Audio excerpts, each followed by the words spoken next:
Democracy has evolved through centuries of experience amongst the people who care for human being, dignity and rights as the best and most acceptable form of good governance. Thus, if laws and their effective administration and enforcement are determinant factors for national peace, unity and prosperity, then it should be easy to infer that countries with high peace, security and development indexes have good laws with highly effective and efficient administration and enforcement mechanism and machineries in place, and vice versa.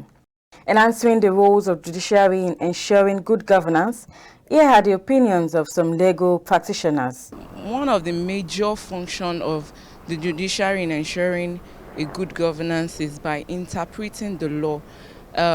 For instance, whereby someone is being charged for a crime, and then following the legal principles, the law will find out if this person is guilty or not guilty. Now it's left for the executive, the legislatures to make laws backing that up, and for the judiciary to interpret it. So in one sense, one of the major functions of the judiciary in ensuring good governance is by interpreting the law to the letter. It has not been a bed of roses. We are not in a perfect system, and more importantly, there have been some issues which has to do with the independence of the judiciary. If the independence of the judiciary can be strengthened, and if when we talk about independence, we are talking about financial independence.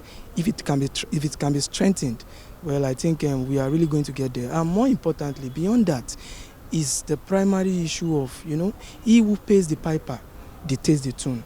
And seriously, the judiciary has been an appendage of the executive, in the sense that more often than not, you can see that the promotion of justices and judges, it comes from, recommendation from the Judicial Council, National Judicial Council. The place of law in governance is so critical and fundamental that of the three arms of government, the main issue which law is central to is the legislature in terms of lawmaking and the judiciary in terms of administration of law. Speaking further, a judiciary correspondent, Stephen Aya, also aired his view on this. Once the judiciary, the executive side of the government, which happens to be like the father and mother of all the other two, fails in its responsibility, then forget it. The other people cannot function, and that's what we are having today. We are having an executive that is failing in every aspect of his own job. So you don't expect the judiciary to also live up to that expectation. It is when the executive is strong, up and doing, that the judiciary will also line up, because the executive will push it to line up in the firm order, and so also will the legislative line up in that similar order. So for now in Nigeria, we can't really say that the judiciary is performing up to the level that everybody is expecting or expects of them to perform. That does not mean that they are not working. They are, but they are a little bit below par. Good governance signifies the way an administration improves the standard of living of the members of its society by creating and making available the basic amenities of life, providing its people security and the opportunity to better their lots.